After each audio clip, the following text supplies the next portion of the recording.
Hello everybody, it's 12 o'clock, so I'm going to get started. Thank you all very, very much for coming. My name's James Woodman. I'm a partner at Acteon Communication and Learning. Our stand is just alongside the seminar theatre here. And today I'm going to be sharing the story with you of some of our recent work with the UK broadcaster Channel 4. A bit about Acteon first. We create learning and communication solutions that help people and organisations to meet their objectives. We help to solve problems that are linked to specific business needs. And we're always looking for challenges that matter. And this felt like one of those challenges. I'll tell you more about the story in a minute.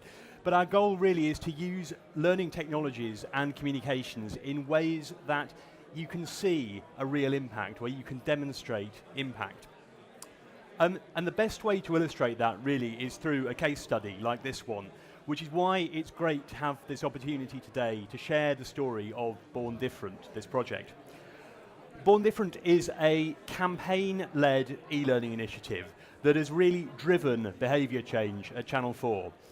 And it's helped Channel 4 to reinforce its position as a leader in promoting diversity in the television industry. And although today's seminar is based on this specific story, what I'm going to try and do is bring out some general points that really you can apply to any learning technologies solution to try and make that technology effective in driving behaviour change within your organisation.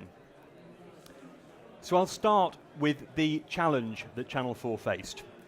I'll move on to the approach that we used to try and help them use learning technologies to meet that challenge.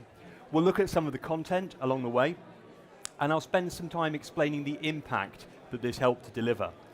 And just on that point, we know that this is one of those really tough areas for L&D teams. How do you show that you are having an impact on business performance? Whatever you're trying to achieve, how can you show that you're actually meeting objectives and delivering an impact? And we think it's important to share case studies where we can show that the kind of stuff that all of us here today are doing is actually delivering impact, that it is driving business change. This is going to tell you about how we help to drive business change at Channel 4. So, on with the challenge. I think most people would agree that television has great power to shape the way that we see the world. And to use that power responsibly, it has to reflect and represent the people who make up society. That's why diversity is such a hot topic for the TV industry right now. There have been widely voiced concerns that the people we see on TV and the people behind the scenes who make and commission TV are not truly representative of the society that we live in, that some groups can be shut out.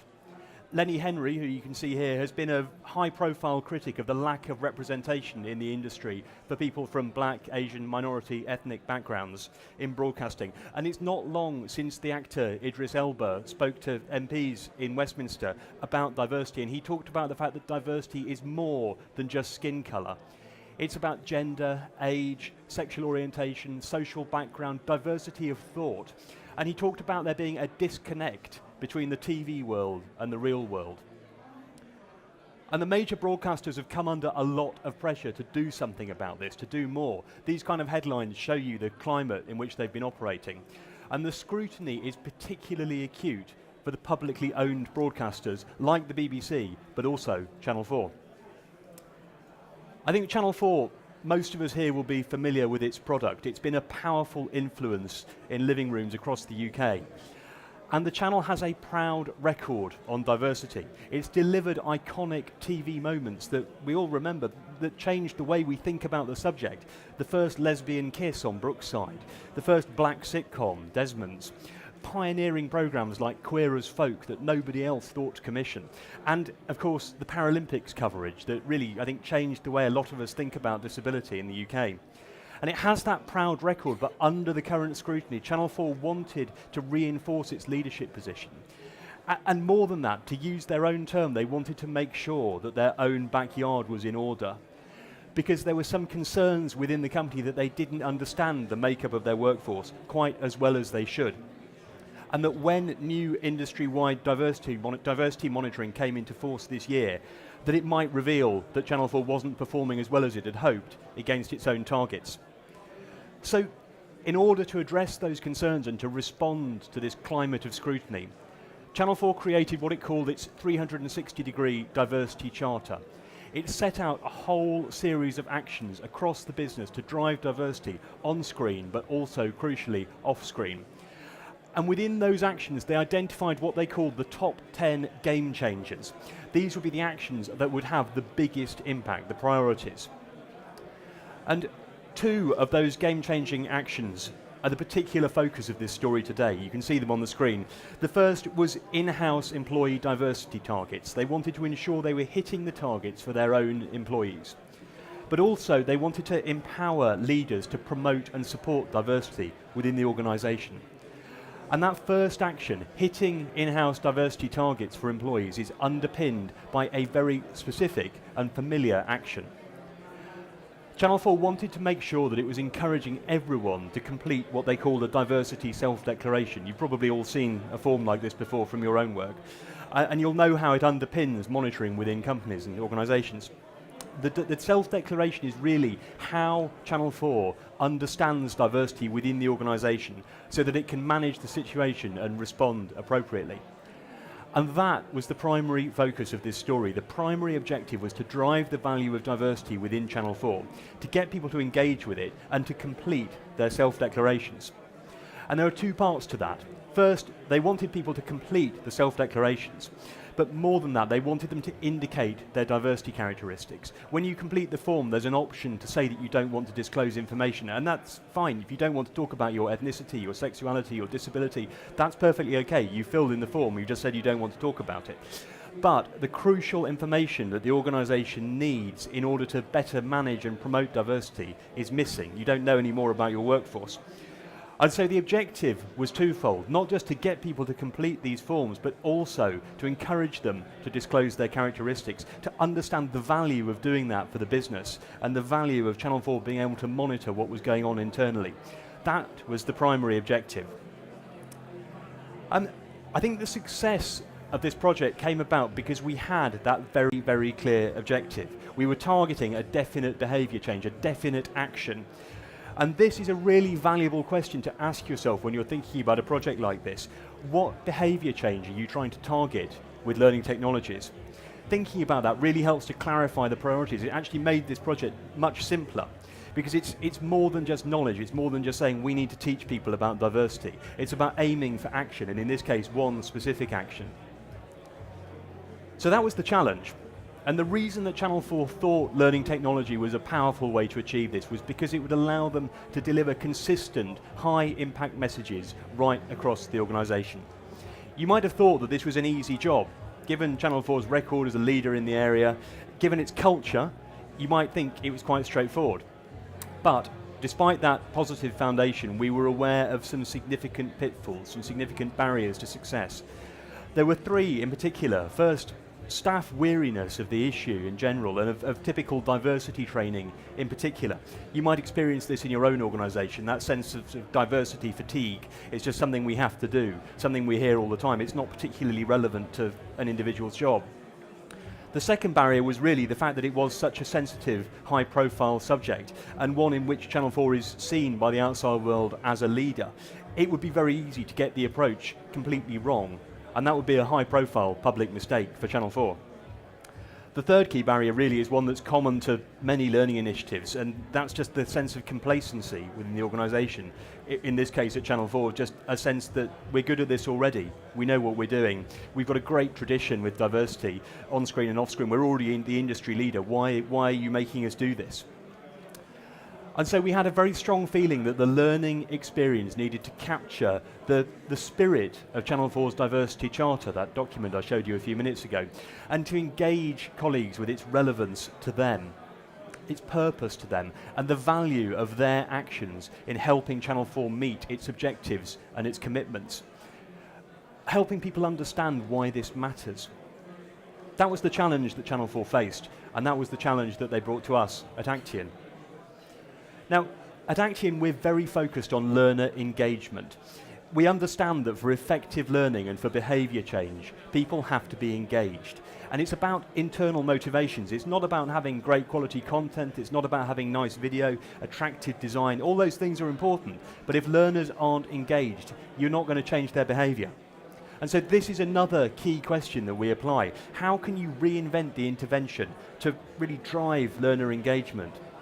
And the key challenge here was to engage staff to drive that behaviour of making those diversity self-declarations.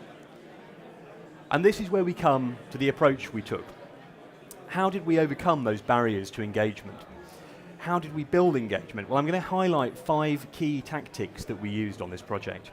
They're general tactics though, and I hope they'll resonate with things that you're trying to achieve in your own organisation. First, this is something that we believe is really fundamental, really important to any learning intervention. Linking the learning messages to individual aspirations. Figuring out what motivates people. Why do people come to work? What motivates them to do the work that they do? And then trying to link the learning messages to those internal motivations. What we tried to do with Channel 4 was to link the learning messages to people's pride at working for the company. People are proud to work for an organisation that is different, that's seen as different, that sees itself as different, as an organisation that pushes boundaries and does things that other people don't. And the ways we seek to do that is through things like style, tone of voice, content that's absolutely consistent with Channel 4's vision and values. And it's reflected in the identity of the course, Born Different. We're trading on the fact that Channel 4 people think of themselves as a bit different, a bit out of the ordinary. And that thread of difference and diversity really is woven right the way through all of these materials. The counterpart course for managers, by the way, was called Strength in Difference, again picking up on that sense of Channel 4 being different. And it was crucial to weave an idea of kind of we are Channel 4 and that the content is Channel 4 throughout. A key indicator of that for us, a key test really, is that when people are using these materials, we want their experience to be that they were created by Channel 4, not by an outside agency or organisation. We want people to think this is absolutely about us, about our organisation, about what we do and what we believe in. So that's the first key tactic, linking the learning messages to people's individual aspirations. The second key tactic was to capture the passion from within the organisation. I talked a bit about how at the outset we were aware that a barrier and a challenge would be this sense of diversity fatigue. People thinking we've heard all this before, everybody has to do diversity training, why do I have to do this, why is it relevant, why should I change what I do? And we were really keen to avoid creating something that could be really worthy and meaningful from a diversity perspective, but that would just fall completely flat and would actually have no impact and no relevance to people at all. And that was a worry when we started doing this, if I'm honest. How do you create a compelling message as an outside agency for an industry leader like Channel 4 on a topic like this? And the way we sought to do that was to tap into the passion within the organisation. There are lots and lots of people with stories to tell across Channel 4, and we wanted to tap into those people and talk to them about what this meant to them. You may recognise some of the people in this image, people like Jon Snow. The lady at the third from the left is Alison Walsh. She was absolutely the prime mover in getting the Paralympics onto British TV when that first happened on Channel 4. Bottom right, Baroness Una King, who is Channel 4's diversity executive. She's been described as a bit obsessed with diversity. But we didn't just talk to the leaders, we talked to people right across the company at every level and just found out what are they proud of, what does this mean to them, what has Channel 4 achieved over the years that feels meaningful and that they wanted to share. We just encouraged them to talk about what diversity is from their perspective. And we collected those stories, mostly in video format, and wove them into the learning experience. They were the starting point for the whole of the learning design. And they were truthful, they were honest, they were inspiring, and most of all, they were authentic. So that was the second key tactic, capturing the passion within the organisation.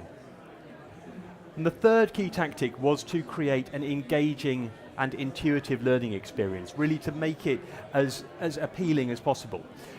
You might imagine Channel 4 staff, they're very media and tech savvy. We know that they just don't engage with material if it doesn't meet their high standards. It has to be easy to use, it has to be visually appealing, and so that's the approach that we took throughout to content. We had highly visual content, minimal text on screen, video used wherever possible right the way through, familiar touchscreen style interactions, everything is responsive so you can use it on any device, and all of that added up to tactic 3, creating an engaging and intuitive learning experience.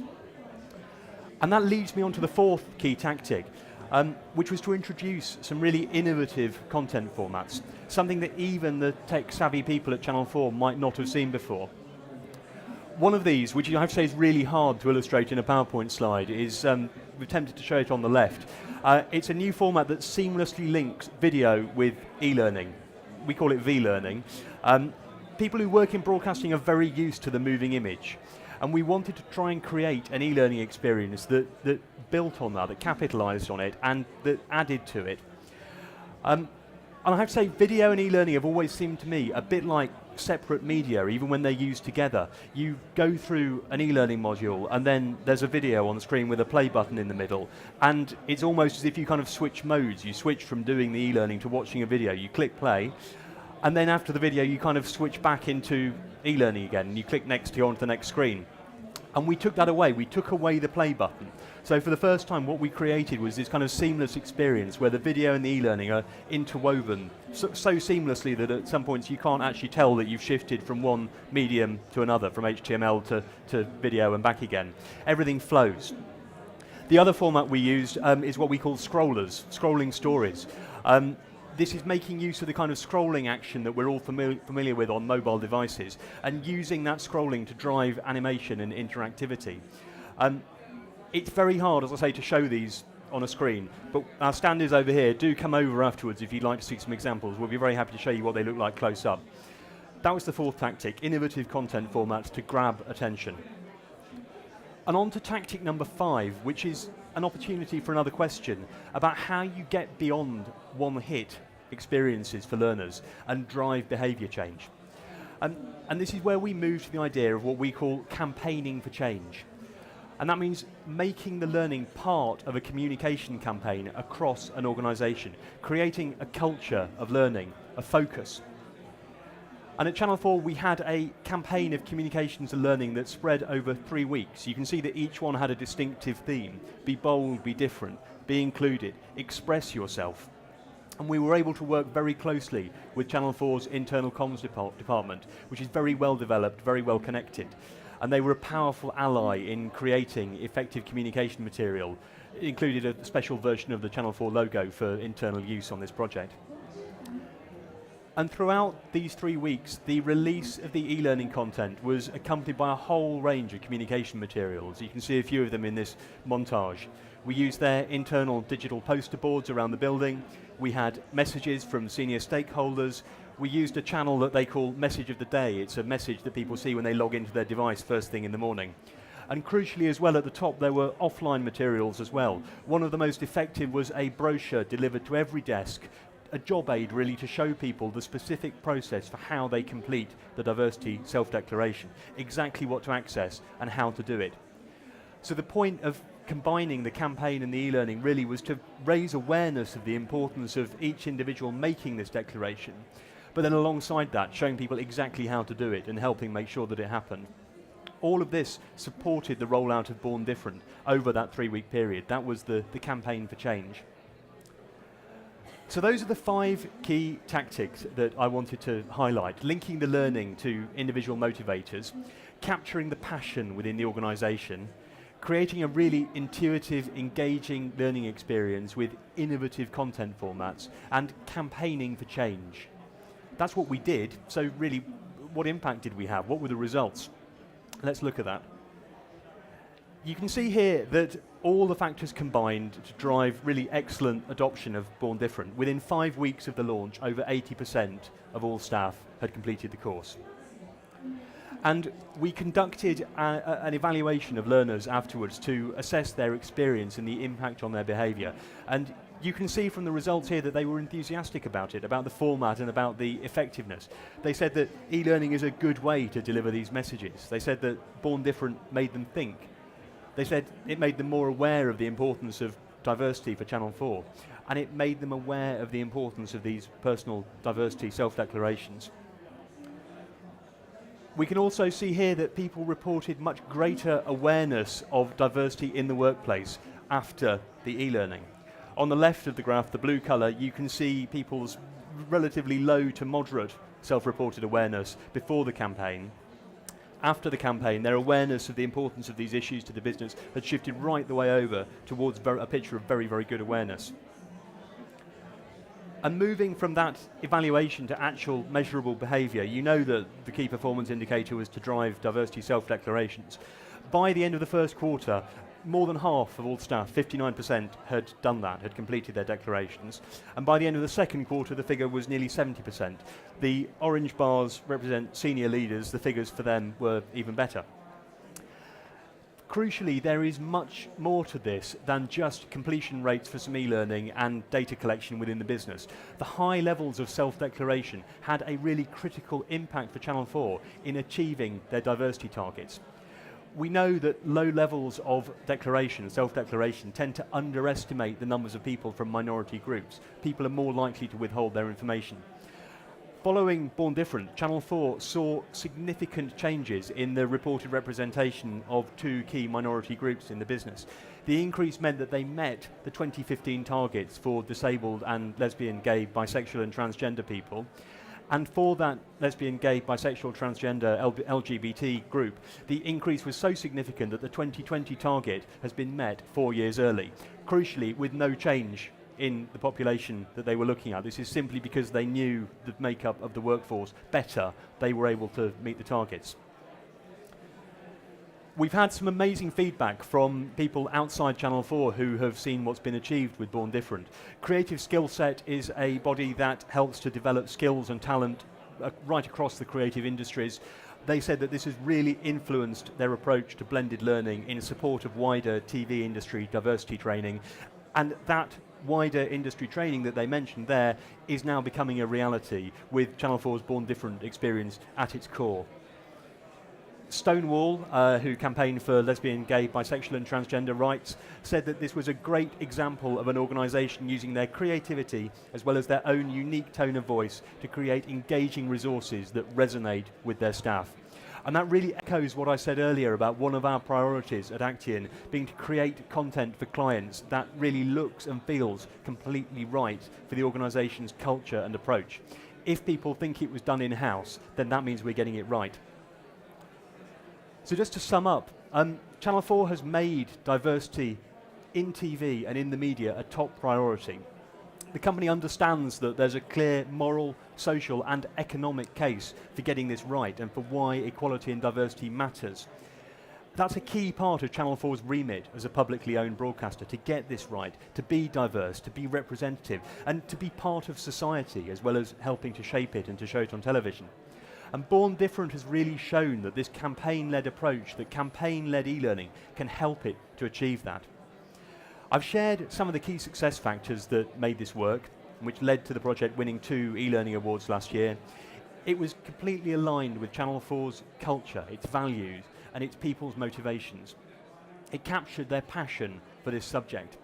The e-learning content was innovative, it was intuitive, it was engaging, and it was blended with effective communications to campaign for change. And if this resonates in any way with what you want to achieve, then please do come and see us on our stand over here. We're stand number 17. We'd love to show you some examples of the content close up to find out more about your challenges, your goals. We can also share with you our digital guide called Learning to Flourish, which will help you take some of this away and apply it to your own work. To sum up, really, Born Different is helping Channel 4 stay ahead of the game in promoting diversity on screen and off screen.